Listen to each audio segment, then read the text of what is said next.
Et nous sommes avec Bakary Samb, directeur régional du Timbuktu Institute. Bakary Samb, bonjour.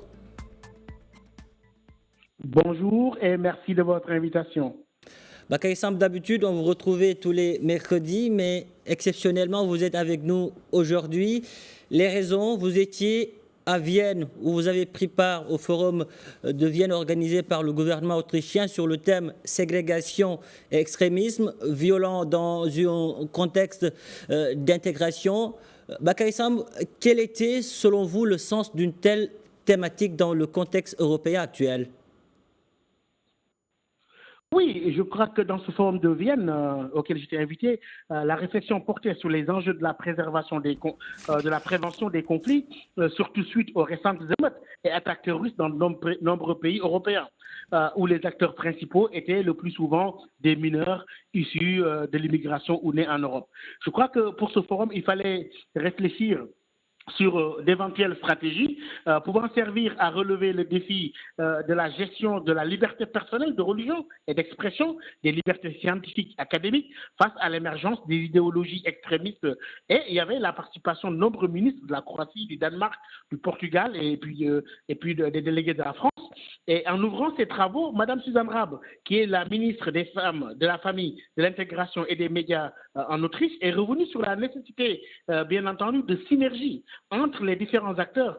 Il fallait, je crois, insister lors de ce forum-là, et nous l'avons fait, insister clairement sur le fait que l'islam, dans ses enseignements, n'est pas la source de la radicalisation et de l'extrémisme, mais plutôt c'est la manipulation des symboles religieux pour des motifs politiques et idéologiques qui étaient en cause.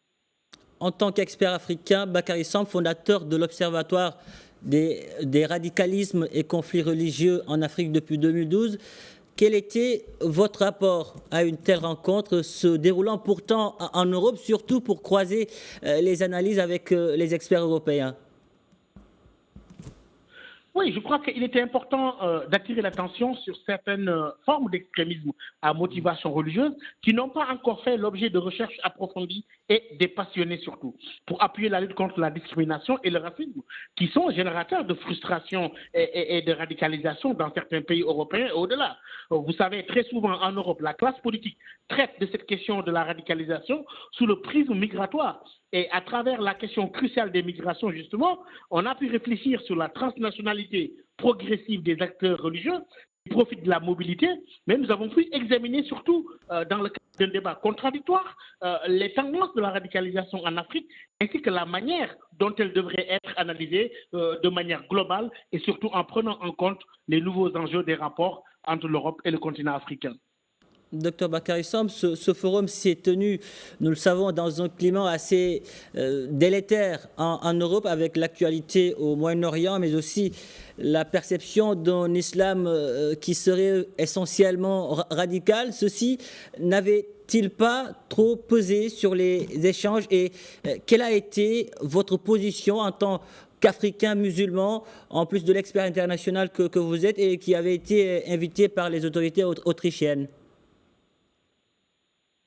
Moi, je crois qu'il était important de rappeler aux interlocuteurs européens que sur la question du Proche-Orient, l'Afrique pourrait aider à dépassionner la crise actuelle.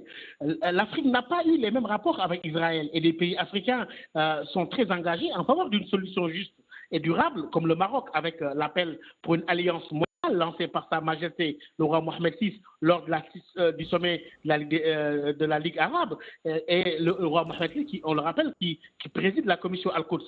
Mais aussi le Sénégal, à la tête du comité onusien pour la défense des droits inaliénables du peuple palestinien. Je pense qu'il est temps que l'on donne sa chance au camp du dialogue, qui a été longtemps étouffé par les extrémistes des deux bords. Je le pense et je l'ai dit à Vienne, l'Europe devrait de plus en plus intégrer en fait l'évolution selon laquelle l'islam fait désormais partie de son paysage et que ces minorités musulmanes des différents pays sont des citoyens européens à part entière. Et je crois qu'il serait plus profitable de considérer cette communauté musulmane européenne comme une chance pour la diversité d'une Europe devant assumer davantage son statut historique de créer de civilisation, loin maintenant de la vision essentialiste qu'il fera que l'affaire des extrémistes de toutes parts, comme nous l'avons vu dans certains pays européens. Bakary Samb, merci pour toutes ces précisions. Merci d'avoir répondu à nos questions. Voilà, c'était tout pour l'hebdo africain. Merci de l'avoir suivi.